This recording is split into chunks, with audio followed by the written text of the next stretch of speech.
Welcome everybody to the second week in our series called The Power to Move, Books and Art That Changed Our Lives. I'm really glad you're all here this evening on a cold night, but it's the bleak midwinter, as we said, so that's why we do it in this time of year. First of all, I want to ask everybody to turn off your cell phones if you haven't done so yet. I just remembered mine. I have been told that there's an exhibit over in Mansfield Library, just in the front hallway, which every week is going to be focused on our lecturer or lecture topic for that week. So you might go over and check that if you're ever on campus during the day. They may still be open by the time we finish tonight if you're in the mood. So you might just amble over there and see what displays are there. I think there's some Harriet Beecher Stowe material there in honor of Professor Shearer's talk tonight. I'm really pleased to be able to introduce to you Professor Tobin Shearer. It seems to me I've heard Tobin's name longer than just 1 year, but he just told me he only came here in fall of 2008. I think that really reflects how much he's gotten involved in the community. He is the coordinator of the African American Studies program on campus. Some of you may be aware that this African American Studies program has a long history on campus. And its directors, coordinators, maybe I'm supposed to say, have been situated in various departments, but Professor Shearer is in the history department, and from there he coordinates this program. So we run into each other in a lot of meetings since I'm a chairperson and he's a director, and we're just pleased to meet each other at noon now instead of 8 o'clock as we met last semester. Professor Shearer has long experience in the social justice world, in the world of civil rights and human rights, and so on and so forth. He came to us directly from Northwestern University. I was also there just before I came here, where he has his degrees in history and in religious studies. And I first ran into him one day because I'm a shameless user of people for my own purposes, and I had heard Tobin's name. I knew he was around. I had never laid eyes on him. And I found a book which I really wanted to have reviewed for a journal that is published from this campus. And I thought, this is something that someone in African American studies should be doing. So I went to one of his afternoon talks where he thought all he had to do was give an afternoon talk. But instead, I sucked him into doing a review of a book for us. So, Tobin, I thank you very much for that, for your contribution to the Montana Professor. I think we're going to be really excited about this topic, which is quite a different one from the topic which Professor Levtow addressed last time, of course. I think, and you can tell us whether the story is apocryphal, that President Lincoln once said to Harriet Beecher Stowe, "So you're the little lady who started the Civil War," or something like that. Tobin, you'll know if that's only a good story or true. But this is one of those books which really made an impression on Americans when they began to read it. And really, if that's not a true story, it's a well-made-up one, because it's been a very, very influential book in our own intellectual history. So I'm just going to introduce to you now Professor Tobin Shearer. Please welcome him, and he's coming to talk to us about the Trails We Trod from Uncle Tom's Cabin.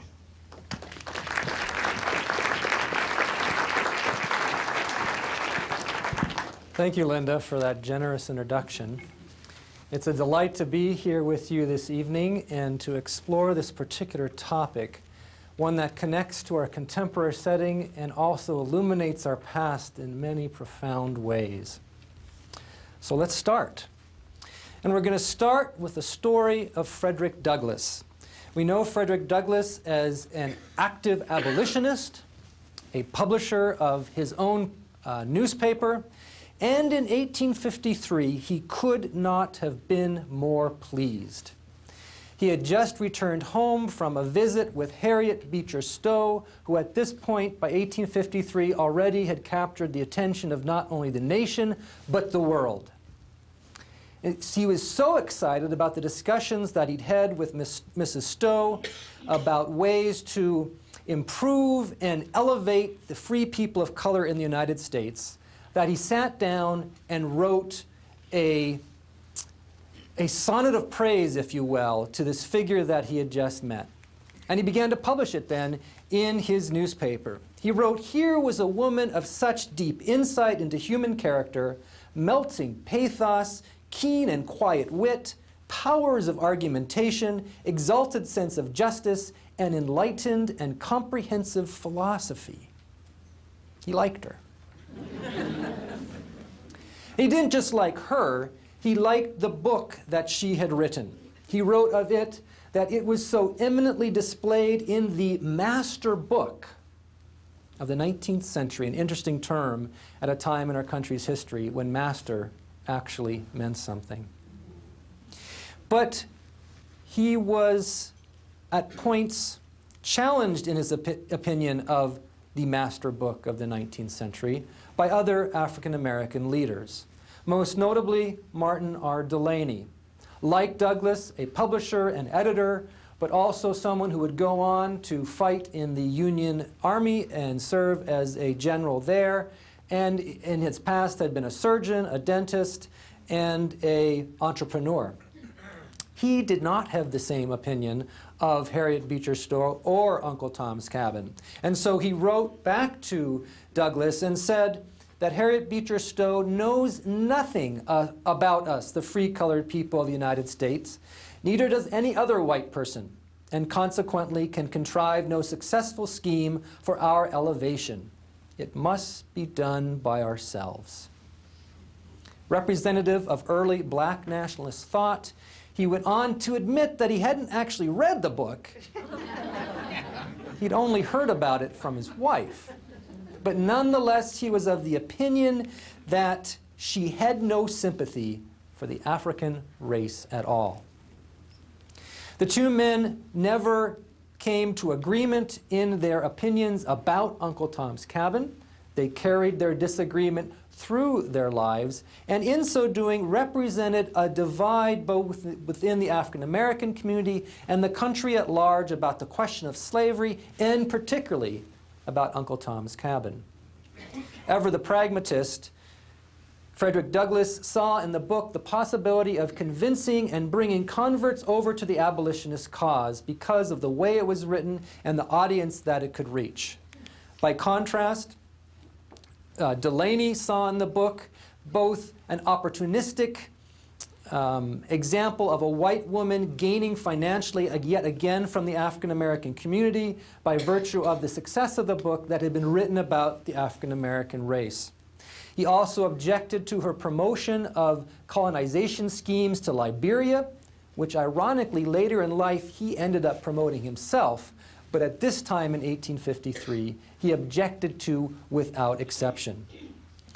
And so these two men present for us the question that I want to bring to you this evening. In the end, did the book Uncle Tom's Cabin help or harm the cause of racial justice in the United States? It's not a question I'm going to answer for you. I am instead going to present the various perspectives after examining Harriet Beecher Stowe's life, the context of the book itself, and those trails we have trod from Uncle Tom's Cabin. But in the end, I'm going to leave it to you, my intelligent and attentive audience, to decide for yourselves what you think about that question. So let's start with the life of Harriet Beecher Stowe. Fascinating woman. She was born in 1811 in Litchfield, Connecticut. She was the seventh of 9 children to Lyman Beecher and Roxanne Foote Beecher. A sensitive child, she was frequently depressed, and actually that depression carried with her until in 1824 she moved to Hartford, Connecticut to attend the Hartford Female Seminary that her sister Catherine had just begun. And here her life began to change in very positive ways. There she studied, for example, logic and philosophy, history and math, geography and Latin, skills that would prove very important to her in her eventual career. Then in 1839, she met and married Calvin Stowe, and the two of them moved from Connecticut to Ohio, particularly Cincinnati, right on the Ohio River, across from slave-holding state of Kentucky. At that point, she had very little to do with the abolitionist cause, and in fact, at one point, they had hired a young African-American woman to help with domestic chores around the house, only to discover that she was an escaped slave, and indeed her master was actively in pursuit of her, which caused Calvin then to take her to a station on the Underground Railroad, and she eventually made her way to freedom. However, Harriet did nothing. At this point, she kept her distance from the abolitionist cause, even having had this close encounter with an escaped slave, and the fact that many of her siblings were at that point actively engaged in the abolitionist cause and were speaking out in public. She, however, remained private. It was not until 1849, about 10 years after her marriage, that two events combined in her life which pushed her to take a public stand. The first was the July 1849 death of her son Charlie from cholera. She later wrote of this experience that in addition to being a personal tragedy, it opened for her a small window into what it was like for an African-American woman enslaved in this country to lose her child to being sold away to slavery. But that was not enough in itself to push her to take a public stand. It combined with the Compromise of 1850. This was a set of legislation that was brought together by Henry Clay of Kentucky, Daniel Webster of Massachusetts, John Calhoun of South Carolina, and Stephen Douglas of Illinois, which included in that set of legislation the Fugitive Slave Law of 1850, a law that now made it illegal for white folks in the North to abet escaped slaves, also made it compulsory for them to help in the capture of slaves, and denied escaped slaves the right of a jury trial. This resulted in many escaped slaves being returned to the South, and in many free slaves also being enslaved for the first time. White folks in the North found this law to be draconian. The two forces together finally convinced Stowe that she had to make a public stand, and she did so by setting out to write a novel that, in her mind, would convince those who were unconvinced about the evil of slavery, as well as motivated those who had at this point yet not done anything. Particularly, she was interested in bringing in young people and women to the cause of abolition. And so, on June 1, 1851, her first section of Uncle Tom's Cabin appeared in the pages of the National Era. She received only $300 for the payment in its entirety. However, within 2 years, 300,000 copies of the book had been sold within the United States, 2 million worldwide. She had very quickly become a superstar. In fact, the book, within that 2-year time, was translated into 37 languages, many of which Charles Dickens himself had not been translated into. It is, to a degree, difficult to get a grasp of the incredible impact that this book had at the time. Within 2 years, it had been issued in 38 editions and translated into 60 languages. The best parallel I can come up with is perhaps to think of the cultural penetration of a movie like Star Wars, combined with the moral and ethical impact of Ralph Nader's 1965 Unsafe at Any Speed. People paid attention to this woman and her work. And it was not as if her work came about in a literary vacuum.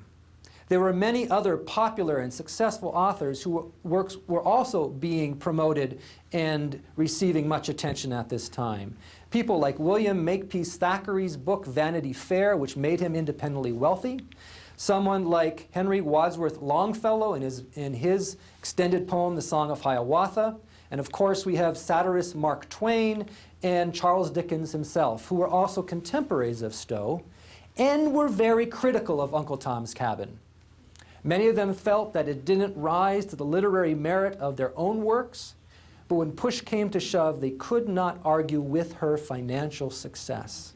And so someone like Dickens himself says at one point that it was a noble book with a noble purpose, but in private, nudge, nudge, wink, wink, you really didn't like Harriet Beecher Stowe at all, if for no other reason than she made much more money than ever did he. To understand the success of this book, we at least have to review what she was doing in the text. She had vividly drawn characters, an arresting plot with twists and turns, and throughout the book exposed the evils of slavery. So let's just see what happens in the book itself. The story opens with Arthur Shelby being in debt to a slave trader, and concerned that his whole plantation would fall apart if he did not meet the debt owed to the slave trader. He then sold off Eliza's young son, Harry, and the slave known as Uncle Tom. Eliza, however, gets wind of the plot to sell her young son away, and so she runs away in the middle of the night and through various fortunes end up escaping across the Ohio River in the famous scene of jumping from ice floe to ice floe with the dogs barking at her heels on the other side. With the help of friendly Quakers, she ends up getting reunited with her husband George, who was a slave of on another plantation. The two come together, and with their young child, they end up escaping to Canada after various adventures along the way. Uncle Tom, by contrast, accepts his fate, heads down the Mississippi with the slave trader, and while on the steamboat rescues a young girl by the name of Eva St. Clair. The young girl is so impressed, and her father, Augustine, so grateful for the act that Uncle Tom has provided, that they purchase him and bring him back to New Orleans, to this idyllic site where Augustine is himself a very lenient master. However, in another plot twist, Eva soon dies of tuberculosis, and she is then followed in death by her father, Augustine, before he can follow through with his intentions to free Uncle Tom. The only slave to escape the resulting sell-off is young Topsy, who has been given in sale to Augustine's cousin Ophelia, who has been visiting from the north. They move back to the north. The rest of the slaves are spread to different owners. Tom ends up with the infamous Simon Legree. On the plantation of Legree, boo, hiss, Simon Legree. On the plantation, he ends up meeting the enslaved mistress of sorts of Legree, Cassie, and the young slave who's just been introduced and is anticipating to be Legree's new mistress, Emmeline. Contrary to popular opinions about Uncle Tom, he shows his mettle in this instance and refuses to whip other slaves, even though he is then himself whipped in turn. And after recovering from that and going through a series of spiritual transformations in his own life, he then refuses to reveal the locations of both Emmeline and Cassie once they have escaped, and Simon Legree then comes and whips him to the point of death. Before Uncle Tom dies, however, the son of Arthur Shelby, who at this point has died himself, shows up, having traced Tom to Legree's plantation, and Tom dies in young Massa George's arms. George then takes Tom back to the Kentucky plantation, where he frees all his own slaves and tells them, in their gratitude of actually wanting to stay on the plantation, says Stowe, because they are so grateful for their freedom that they'll work for wages. Every time they see Uncle Tom's Cabin, they need to remember the sacrifice that he did for them. The denouement of the story includes a reunion of escaped slave Cassie and her long-lost daughter, who turns out in the end to be the Eliza that we meet in the opening scenes of the story. Eliza, George, Cassie, their son, and the subsequent children moved from Montreal to France and ultimately to free Liberia. This quick retelling of the story does not do justice, though, to the emotional melodrama that the book unleashed upon its readers. Within its pages, we see, for example, the deathbed pleas of young Eva asking that her father would please do all he can in his life to end slavery. We miss seeing a woman having had her child be sold off to slavery, committing suicide by jumping into the Mississippi. And of course, we miss the scene of Uncle Tom dying in the arms of Massa George. The book also includes evidence of heavenly visitations, ghostly visitations, cross-dressing, gun battles, various whippings, various escapes, and the tender and precious affection of Uncle Tom and little Eva, which was explored at great length in contemporary scholarship, as I will note. The book had an immediate impact within the United States and the world. People that had previously seen slavery as something far away and unconsidered suddenly were debating and talking about slavery in ways that they hadn't ever considered of doing so before. And we know that it made a difference in very particular people's lives. For example, Union General James Baird Weaver from Iowa later attested to the fact that he became an abolitionist immediately after having read Uncle Tom's Cabin. Historians David Morris Potter and Don Edmonds Fehrenbacher noted that the North was never quite the same after Uncle Tom's Cabin. Men who had not cared at all for real fugitives suddenly wept for Tom under the lash and cheered for Eliza as she fled the bloodhounds. This was a book that people cared about, not just in the North, but also in the South. And as you might imagine, the reception in the South was very different among the white community than in the North. She received mounds of hate mail from plantation owners and other white residents of southern states. In addition to that, at one point, she received a severed human ear in the mail from a particular virulent hater of her work. Other authors in the South decided that they were going to try to do what Harriet Beecher Stowe had done by writing their own novels about slavery. So within a period of 1 year, we saw 14 novels, most of them parodies of one sort or the other, appear within presses. We had Aunt Phyllis's Cabin. We had Uncle Robin's Cabin in Virginia and Uncle Tom in Boston without one. And Uncle Tom's Cabin as it really is. Within that same period, there were 14 children's novels that came out from Southern writers using characters from Uncle Tom's Cabin and turning them to be in favor of slavery in similar melodramatic illustrated form, such as this book, Little Eva, the Flower of the South. Harriet Beecher Stowe paid attention to this criticism. And she felt that it was unfairly directed at her. For starters, she had skewered northern sensibilities, such as represented in the character of Ophelia, who abhorred slavery, but also abhorred any sort of physical contact with African Americans. Likewise, she had gone out of her way in her mind to draw favorable portraits of some slave owners, such as Augustine St. Clair, who was, in the book, a very just and kind master. But given the intensity of the criticism, she felt drawn to defend herself, and so in 1854 published A Key to Uncle Tom's Cabin, a 500-page tome that offers chapter and verse refutation and defense for every fact that's purported within the original pages of Uncle Tom's Cabin.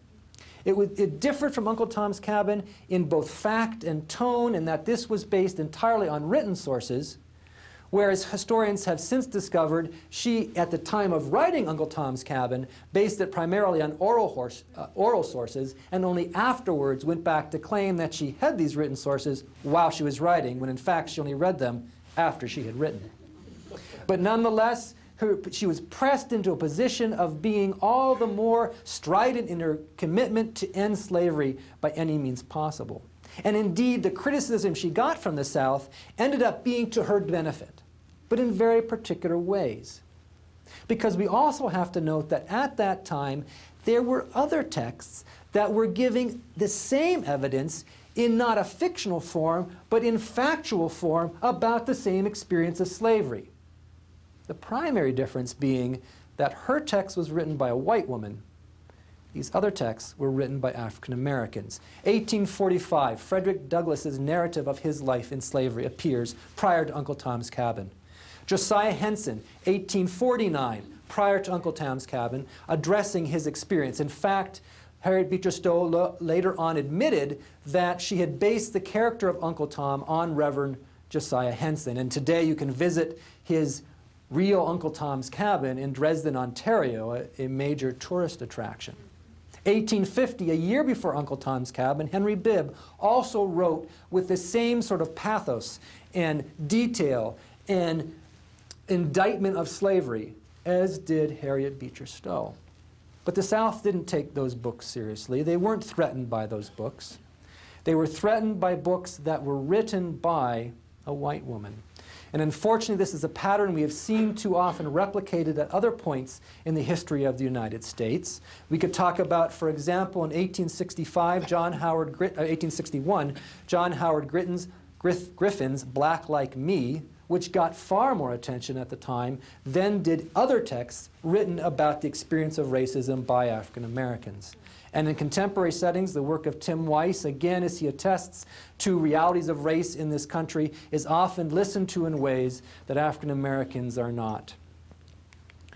Nonetheless, she used the success of this novel to launch her own career in particular ways. She helped found the Atlantic Monthly, and by 1862, she was indeed invited to the White House and sat down with Abraham Lincoln to talk about the Emancipation Proclamation. And the quote is actually, the quote that's purported to come from Lincoln was that, "So you're the little woman who wrote that book who started this great war." However, Lincoln never actually said he said that. Stowe actually never said that he said that to her. It was just Stowe's son, I believe John, who said that Lincoln said that. So we don't know. But the fact that she was invited and sat down with Lincoln is a historical traceable fact. And we know that this was part of her larger trajectory to public fame. She continued to be a popular speaker and participate and publish in public life until 1869, when she wrote an essay exposing the incestuous relationship of Lord Byron with his half-sister. Lord Byron was such a popular figure that this caused a huge backlash against her person, and she essentially withdrew from public life from that point forward. She continued to live in Connecticut until 1886, when her husband died, and then she herself died on July 1, 1896. However, even with her passing, the book continued to receive attention. Between 1856 and 1920, there were 18 scripted plays, many with detailed stage directions based on Uncle Tom's Cabin. In addition, we saw the book move into new media that were developing. Perhaps most famously, we saw the development of one of the first silent films emerging in the work of Rosetta and Vivian Duncan. Their fame was built up on a piece they did with the characters of Eva and Topsy in classic vaudevillian form. And what I'll show to you now is a short clip from one of these silent films in which the two sisters are acting out the parts of Topsy and Eva. And as we watch, pay attention to the ways in which their activity is so drastically different. You see Topsy in perpetual motion, moving with all these antics, doing this thing with her bicep that Eva then looks at, and she is in blackface. This is hardly the first time that we've seen a character like this with the stereotypical hair in ribbons, the stereotypical moves, etc. But by 1936, the process of showing folks in blackface in various depictions of Uncle Tom's Cabin had not stopped. For example, we had H.V. Massetti's Little Eva's Temptation that again used blackface, and even as late as 1936, Shirley Temple appears in a stage production, Dimples, in which she is surrounded by white actors in blackface, portraying the various folks in that film. Eventually, it also moves to the cartoon world. And what I'll show you now is a 1933 clip from the Walt Disney production Mickey's Melodrama. In this, you will see Mickey Mouse preparing to take the role of both Uncle Tom and Topsy, and notice here how he does so. I'll be narrating this for people who aren't able to see it, but you have him putting on the frock with tatters over his head. He then puts the stereotypical wig on his head, and to change his physical appearance, takes a stick of dynamite, lights it, covers his ears, and it blows up in his face, putting him in blackface in a particular creative but also highly problematic manner. I don't know what happened to my face if I did that, and I'm certainly not going to try to let you know.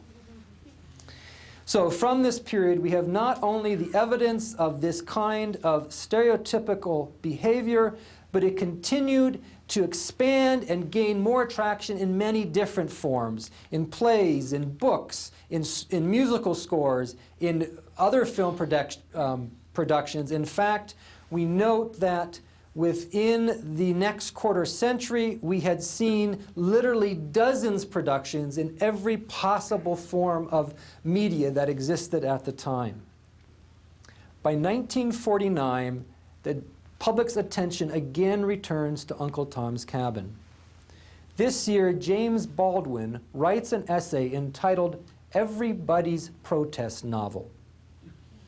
And in this novel, he not only objects to the poor prose, the unrealistic plot twists, and the sentimentality within the work of Uncle Tom's Cabin, but he also suggests through his analysis that Harriet Beecher Stowe had a secret and violent inhumanity towards African Americans, he contended.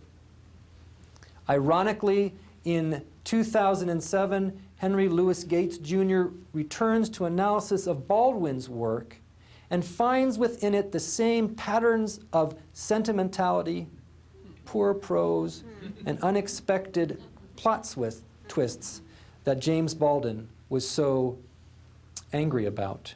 And he then said that Harriet Beecher Stowe's most legitimate 20th century literary heir is none other than James Baldwin. During the 1960s and the 1970s, there was great outcries about the character of Uncle Tom himself, particularly seen as a sycophantic and servile servant without a spine.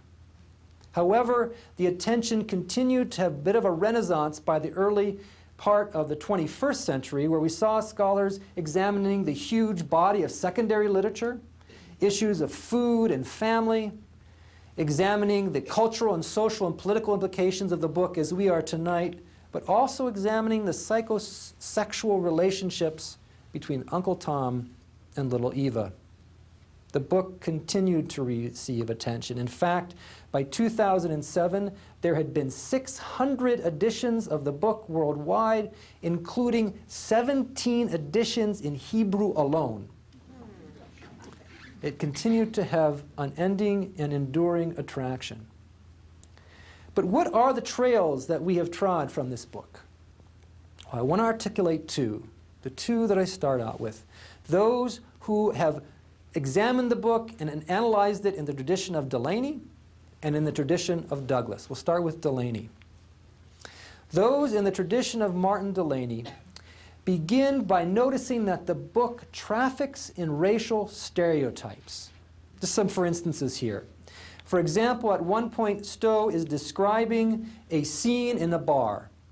And she writes there of the African Americans that there were divers Negroes in every free and easy pantaloons were scuttling about hither and thither without bringing to pass any very particular results, expressing a generic willingness to turn over everything in creation, generally for the benefit of master and his guests. A sense of buffoonery emerges in this passage, as does the passage where Uncle Tom and little Eva are returning to the St. Clair household in New Orleans. And instead of just providing presents for the children, little Eva, her child herself, provides presents for the entire household of slaves, the adults and children alike, bringing them apples, nuts, candy, ribbons, laces, and toys of every description, putting them in that same stereotypical childish role. We also see her depictions of African Americans within the book conform to the sentiments of bestiality and otherness that were common at that time. For example, she writes of the figure Topsy that she had glassy eyes that glittered with a kind of wicked drollery, and as dancing in a wild, fantastic sort of time, odd guttural sounds that distinguish the native music of her race. And so we see here this idea of African Americans that was being extended from a book that was supposed to oppose racial oppression, was actually in some ways trafficking in the same stereotypes that were common in the minstrelsy tradition as well. Those in the tradition of Delaney don't stop there, however. They also note the ways in which Uncle Tom's Cabin uses the doctrine of racial essences. The idea that each racial group has its own essence that conforms to certain patterns. Here are some passages in her authorial voice describing the Negro.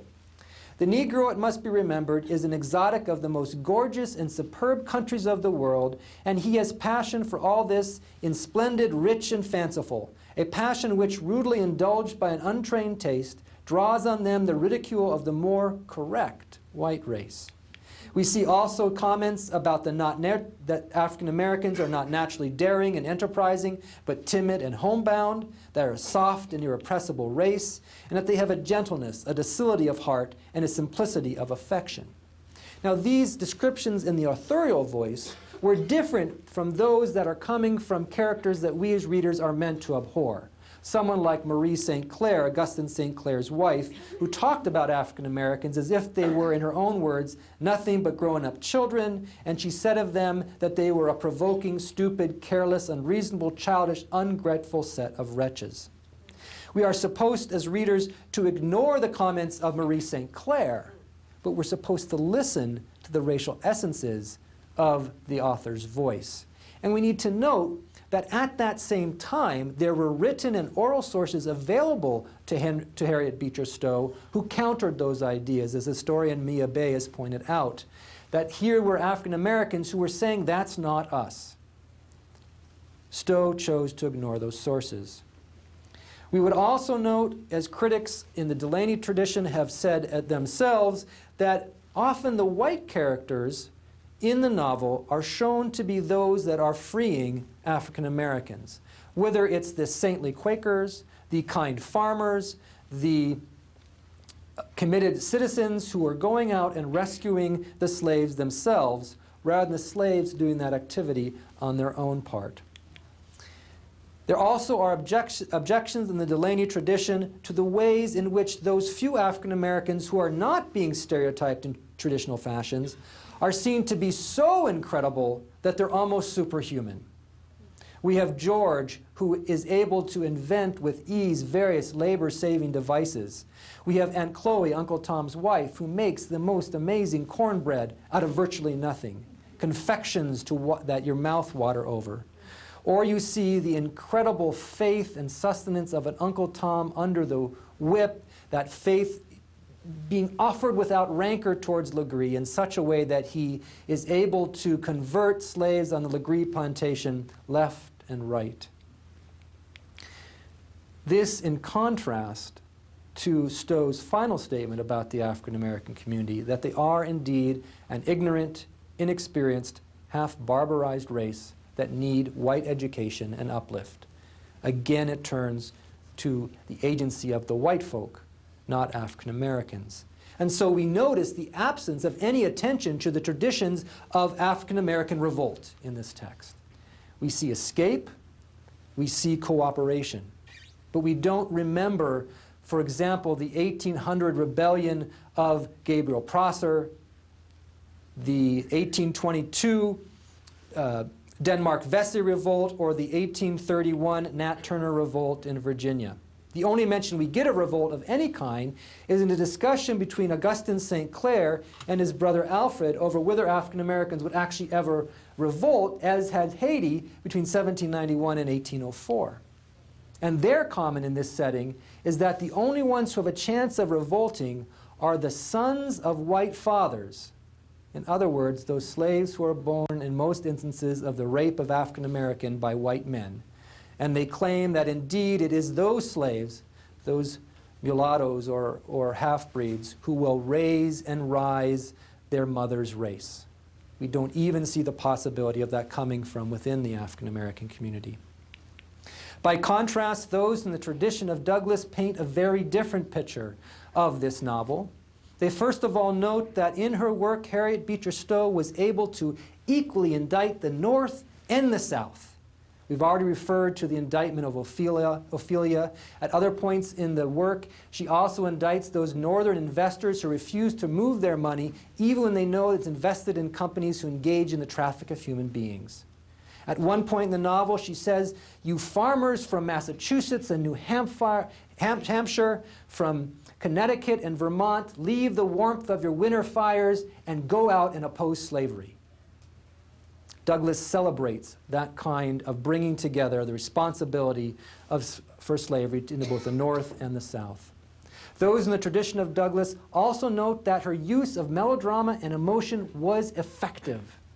She got farmers, business people, homemaker, young people to be able to engage with slavery in ways that no one had before her. Whether we would note that people listened to her as a white person or not, the fact that she got them to recognize slaves' humanity was incredibly important. She uses the device in the novel, for example, of naming 6 different separate characters Tom, not just Uncle Tom, sending a very clear message that there is a common humanity present, something that slave owners refused to acknowledge and worked hardest to undermine when that came into the public community. She was also very effective in noting the horror of slavery. She got people to care about the fact that mothers lost their children because they were sold away. That in a day's time, a slave could be sold from a congenial household to a horrific one, with no control involved. She was able to recognize that in a country that claimed to be a democracy under the banner of Christianity and promoted the values of equality and freedom, the country as a whole was nonetheless supporting inequality and enslavement. Finally, those in the tradition of Douglass note that there were examples of slaves' ability that people weren't hearing about anywhere else. There were, in fact, historical figures like George who were able to invent very important labor-saving devices. How could we possibly, say those in the tradition of Douglass, oppose the fact that there is great courage shown in Eliza's escape and care for her young child? In the courage and resistance to a white man seen in a figure like Uncle Tom, who normally is suggested to be nothing but a yes man. Those in the tradition of Douglass say the work of Harriet Beecher Stowe cannot be ignored as anything but that of genius. And so regardless of what we think of a work like this itself, or the ongoing questions that emerge over this relationship of this black man with this young white child, scholars today continue to explore the book. There continue to be debates about themes that emerged from this text. We note, for example, the phenomena in Hollywood of, as was the case in those in the tradition of Delaney, noting that the portrayal of good African Americans often end up being superhuman African Americans. Whether, for example, it's Michael Clark Duncan as the healer in The Green Mile, Joe Coffey, whether it's Oda Mae with super psychic abilities in the film Ghost, or it's the healer, counselor, and golf pro of Bagger Vance, played by Will Smith. Those in the tradition of Douglass would note that there are also those who are promoting that there is a role, as Douglass said, for white people to engage in the struggle of African American community. President Barack Obama, then candidate Barack Obama, on March 18, 2008, gave his address, A More Perfect Union, in which he uses the example of Lindsay Bahia, a field worker who was working as a white woman in a predominantly African American community, and he lifts her up as an example of how we can move within race, even while naming the legacies of race. So we're left with this question. Was, in the end, this novel, Uncle Tom's Cabin, by Harriet Beecher Stowe, a work that harmed or helped the cause of racial justice in this country? Now, as I said, I'm not going to answer that question for you. I will, however, tell you why I think it's such an important question. I know a lot about history, particularly the history of race in this country. I know a lot about identity and race and how we've come to have this salient factor mean something when we walk down the street. But I do know in all of that in our history we have never made an advance in race relations by ignoring the central tension at the center of the question that I've posed to you tonight.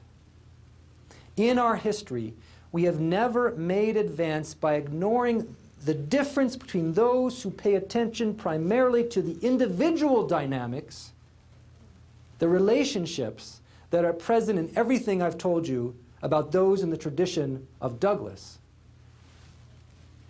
compared with those in the tradition of Delaney, who have paid attention consistently and foremost to the systemic reality, which is again the theme that ties together everything I've talked about those in their critique of Uncle Tom's Cabin. So we're left with that question. Whether it's here in this room tonight, in the state of Montana, or in a country as a whole, how will we begin to address that tension that yet remains in a country with a black president and a White House, but yet where we also have higher rates of incarceration of African Americans than just about any other racial group? Again, the difference between individual realities and systemic realities. Perhaps in order to deal with that question and discuss its ongoing lack of resolution, we will indeed, in the end, need to have the inventiveness of a George, as in Uncle Tom's Cabin, the determination of an Eliza to jump across ice floes in the dead of winter to save her son's life, or perhaps also the courage of an Uncle Tom, in the end, to stand up to a Legree, refusing to give in to the escape, to news about the escape of his friends and coworkers on the plantation. Thank you.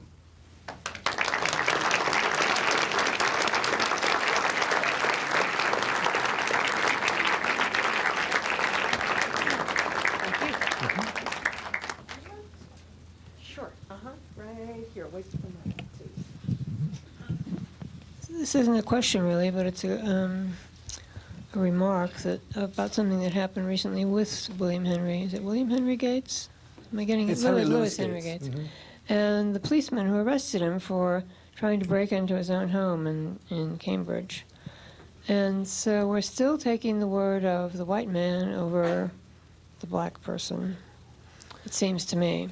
Yeah, it's a fascinating event, and we know also the follow-up story where the police officer, who ironically was a trainer in racial sensitivity, the one who arrested him, ends up having a beer with Obama and Skip Gates on the lawn of the White House. His daughter has written an interesting reflection on that whole experience, in which she simply notes that her father is someone who gets angry quickly, but at the same time, this was not the future he ever imagined for himself. And what does that say about our country as a whole? Look it up on the web. It's an excellent piece that explores that in ways I'm not able to. It's very well done. Thank you for bringing that up.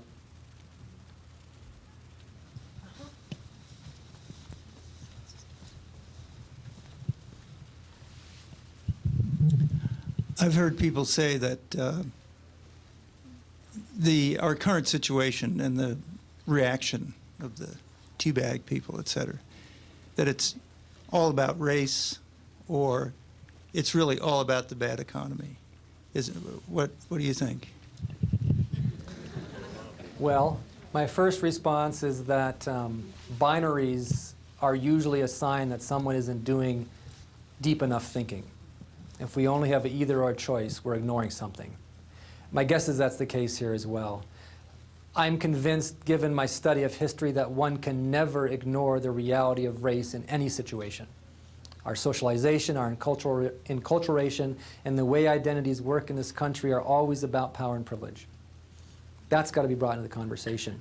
I'm also convinced it's never just about that there are other dynamics that need to be explored and unearthed and struggled with in order to understand what indeed is going on. We do know that there have been far more threats on President Obama's life proportionally than any president in recent history. There's something clearly going on about race there. Is this just about race? No. Is there stuff we're not thinking about? Probably. But I think we have to keep race on the table and the economy on the table, because there are, in this country, race and class are inextricably connected. If we don't pay attention to both, we're missing something. So, good question. Thank you.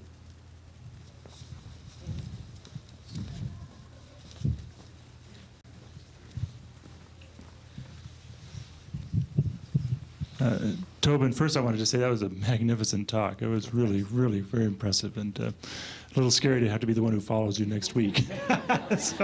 Although you've got a great quote to start off with. Well, there's some really interesting connections. I'll be talking about Rachel Carson and Silent Spring.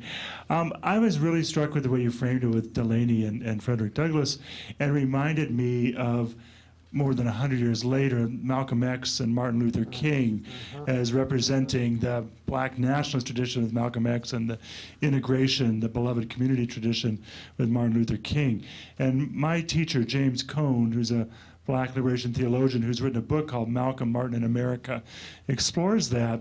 And I remember him saying something to the effect of that he thought that Malcolm was probably closer to being right in really pointing out the systemic problems of race in America and the depth of that most folks in the white community have a hard time facing.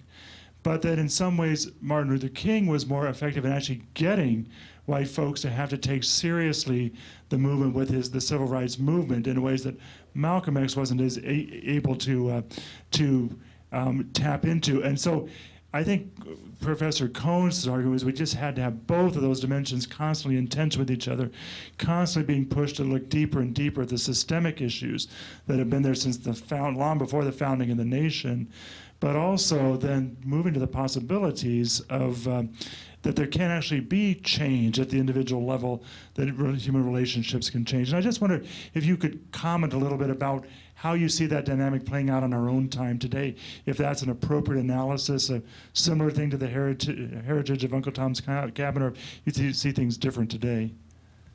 Yes. Comment.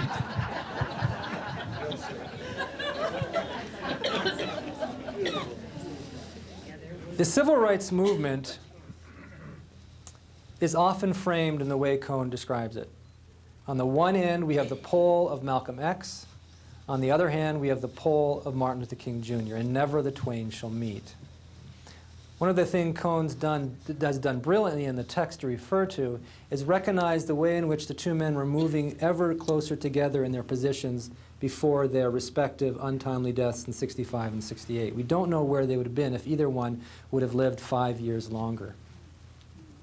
At the same time, that framing of the civil rights movement as those two poles misses the history of what's happened prior to it. 1920s and the 1930s, we have the popular progressive movement in this country working at racial justice issues, often, interestingly enough, led by the Communist Party. They are looking at a broad array of issues: housing rights, economic rights, anti-segregation, education, all these things coming together. With the advent of the Cold War, then, the economic portion of that and much of the racial justice portion of it, other than the very discrete issues of education and end of segregation, get lopped off. If we forget what's been lopped off, Malcolm X looks like a radical. If we put what's been lopped off back into the equation, we recognize that he's really just a little bit left of center.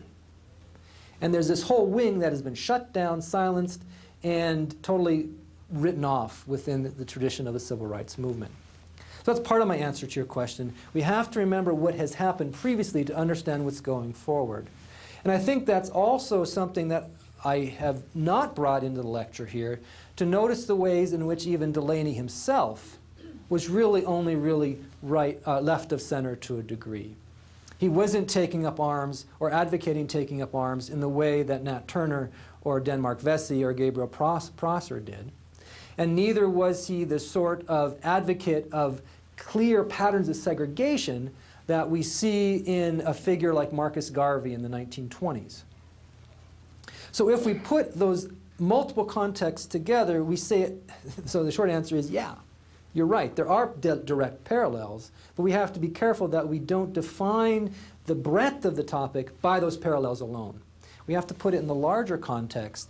So what I tell my students in a class I'm teaching in the civil rights movement right now is this ended up giving us a Supreme Court decision in 1954 with Brown versus Board of Education that had to carry far too much weight on its own.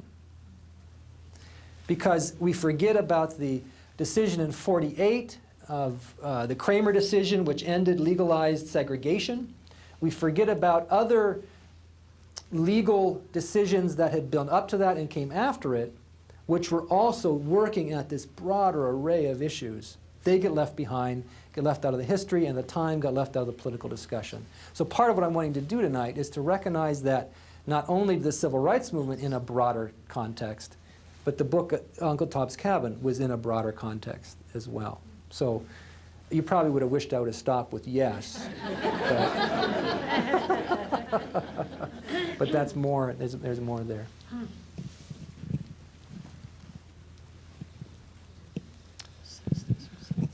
My name's Gary Funk. I teach choral music at the University of Montana. And one of my responsibilities as a teacher of choral music is to acquaint my students with music that comes out of the black tradition, particularly the slave music known as Negro spirituals. I was taught how to do that by white people. And I taught it that way for most of my career until I actually went into and sang with a black choir for a couple of years and learned how it was that they actually taught it. And so, to some degree, I feel like I'm a little bit more authentic right now with the way in which I approach music of that culture. I wonder how you feel as a white person who's the director of African American Studies. There's one thing I always do on the first day of every class that I teach. I ask the question, what is a white guy doing teaching African American Studies at the University of Montana? It's a really important question.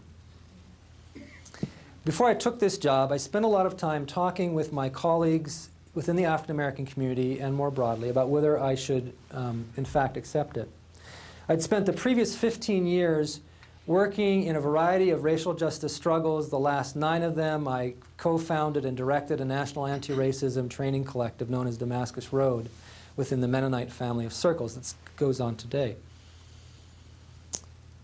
What we collectively came to decide, hence I'm here, are 2 things, and welcome disagreement or agreement on these points. The first is that the discipline of African American Studies is probably at a point where it's important that at least there be some white people teaching as well, lest we send the message that this is a marginal history that can only be taught if you look a particular way. That's one answer, that it's a sign of growth in the discipline. The other answer has to do with teaching at the University of Montana. If perhaps I, as a white person, can be in the classroom teaching this history, I may be able to demonstrate that African American history is not a history that only some people should know. It's a history everybody should know. And I can demonstrate that by exercising my facility in the classroom. That's always with caveats that I need to be very clear. I am not black. I don't pretend to be black. I am accountable for what I teach by my colleagues of color who are always asking me how I'm teaching and what I'm teaching and what I'm bringing into the classroom. And I'm in those kind of conversations constantly. But I think it's a really good tension to have in the classroom because it makes it much more vibrant and real if I, like you, bring that question immediately to the front rather than try to get nervous about whether it will come up from one of my students. So thanks for raising it. I'm glad to bring it up here as well. Question here. Hi, I was wondering, with Harriet Beecher Stowe, you mentioned the black authors that wrote at the same time about their own experiences and what the living black was like for them. Right. And then the contemporary authors, which were white men that were very popular during her time. What did the fact that she was a woman have to do with the popularity, the sudden explosion of the popularity of her book? Were people enticed by the fact that she was a woman writing this kind of a book, or was that it was just actually just the subject matter? I mean, I would in some sense wish that my colleague Anya Jabor was here, who studied that period and women's issues in it much more than I have. My knowledge to me would at least suggest that the success was in spite of the fact that she was a woman rather than because of it, given that she was such an anomaly. There may have been this interest in her, but there were huge barriers for a woman at that time to have any sort of success in the publishing world, let alone any other arena. So I'm guessing it's the timing and the topic matter, and the fact that, I mean, how do you evaluate this? The fact that she was able to write in such an emotional way isn't because she's a woman, but perhaps the enculturation, the socialization gave her a sensitivity that men were missing at that time. So that possibility, I don't know. It's a good question to have, but again, I would have to guess that it was more despite it than because of it. But more power to her. I'm glad you did what you did. There was a question up front here as well.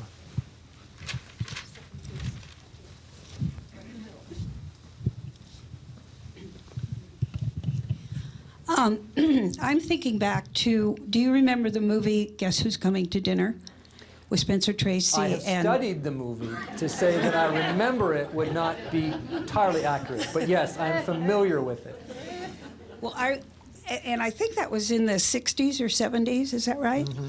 It was the late 60s. And it was the first time that we actually saw a multiracial couple. Mm-hmm. And I kind of would like to know how that falls into it, because it brought to mind when you were talking that when I was growing up, a long time ago, it just wasn't done. Even on the West Coast, which was a lot less racist than, and so it seems to me when that movie came out is when things began to change, even in the movies, because in the movies at that time, you never saw a multiracial couple. Mm-hmm. Or if you did, bad things happened to them as a result. Right. Today, we see multiracial couples, not only for real, but even in the movies. Yeah, so yeah. I was just wondering where that all falls into place. It was definitely a cultural factor that helped change attitudes in the white community about interracial unions. Historians tell us, I've done some writing about this topic actually, historians tell us that within the African American community, there's generally been much more openness to interracial unions, married, not slavery sort of things, but in married settings, consistently across time. I would note not only a movie like that, but also the '68 Supreme Court ruling in Loving versus State of Virginia, which finally outlawed in 17 states that still had miscegenation laws on the books. That was really important. Also, the process of integrating schools was a very important part of this, as well as attention to housing patterns, although that was probably the least influential of the three factors that I've noted here.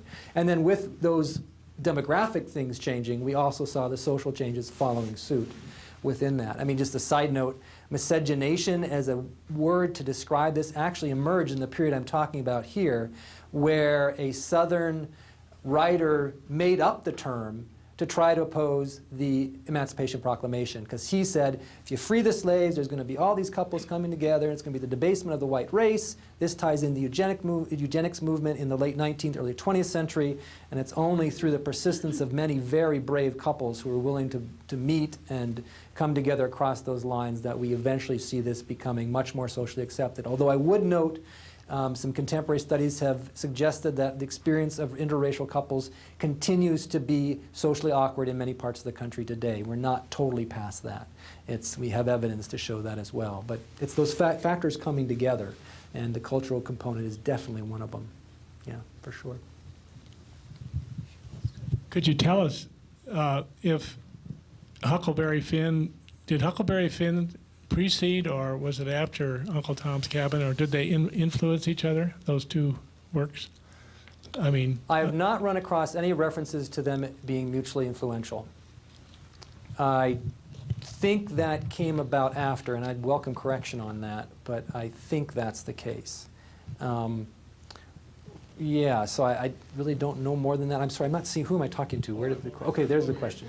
Yeah, I guess Huckleberry Finn was probably after Uncle Yeah, I'm Tom's pretty Cabin. sure it was. My guess, I'd have to go back and check, but my guess is that it's more likely Stowe influenced that book than the other way around. And I mean, it's an incredible work of fiction.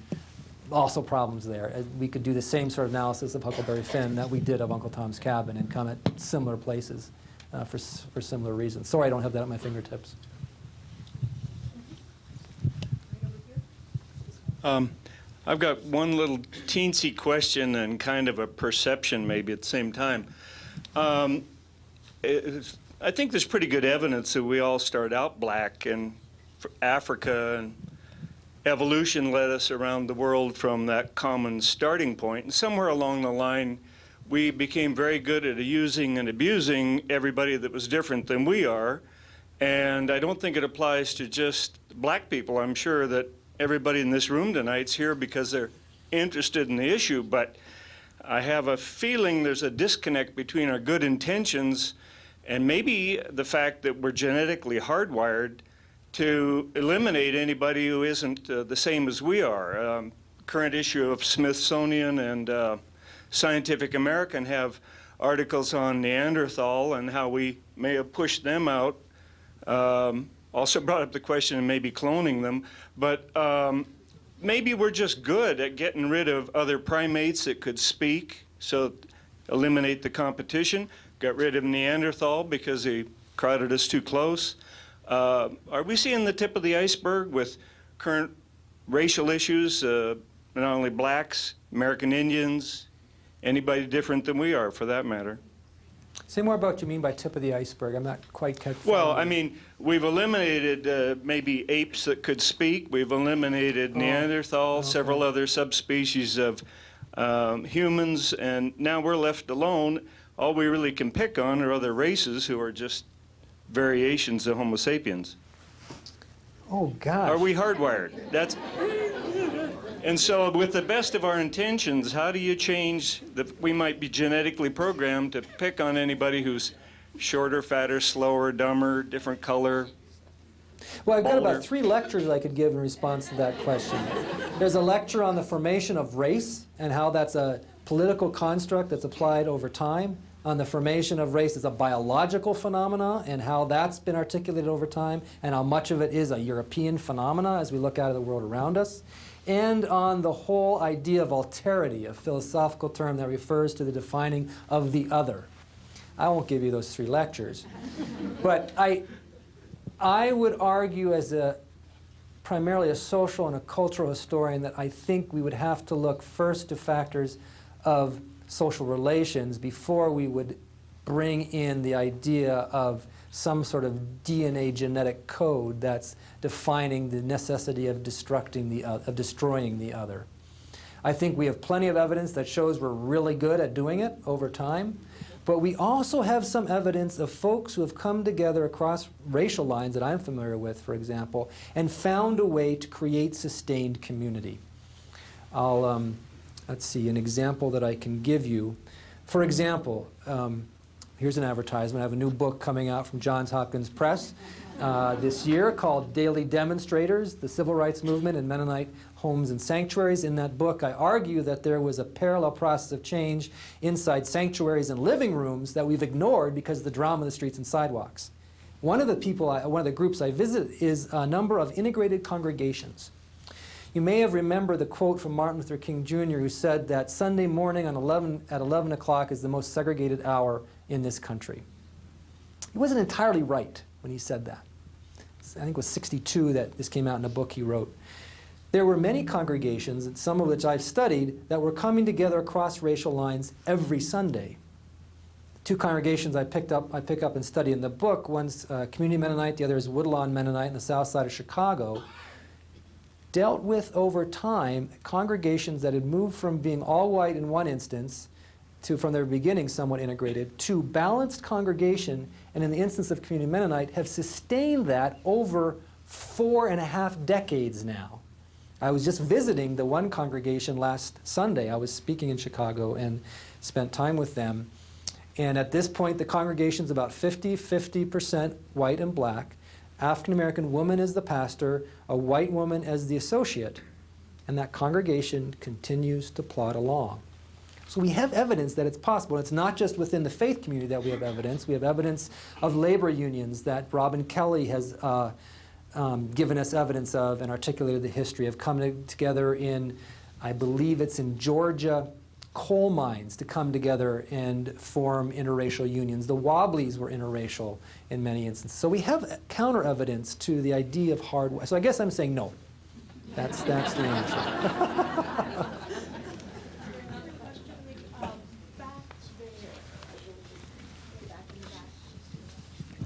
Mm-hmm. Hi, Diana. Hi, Tobin. I wondered if this book, Uncle Tom's Cabin, is being assigned in curriculums in high schools and universities very often. Mm-hmm, yeah, particularly the success of Henry Louis Gates' new annotated version from 2007 is indicative of that. But it's in print all over the place. As I said, I don't think I mentioned that there are currently 150 editions in print, different editions across the world. So yeah, its prominence is stunning, that it's been able to simply have that long of a history of its ability to affect people's lives. I can't quite explain it, frankly, at this point, other than it's quite the read. I mean, you read it and it's a gripping story. I was delighted to get the opportunity to go back and read it again earlier this year in preparing for this lecture. Does that answer your question? Great.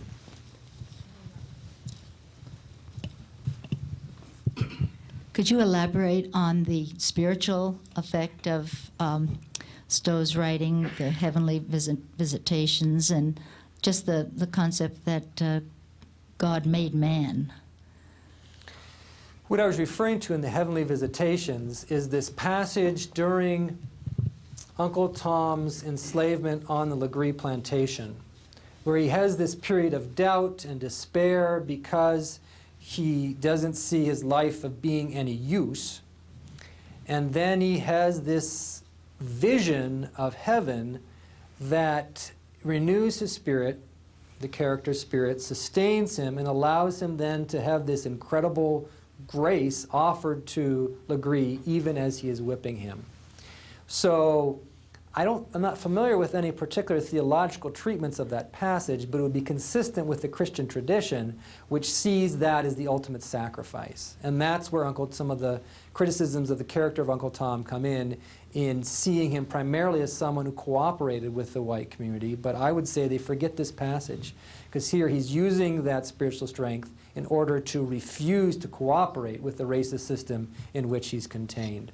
So this would be an answer to some of Marx's statement that religion is the opiate of the people, because and this would be based on someone like Reverend Josiah Henson, who also had some of these experiences in his life of using his faith to counter the racial oppression of his day.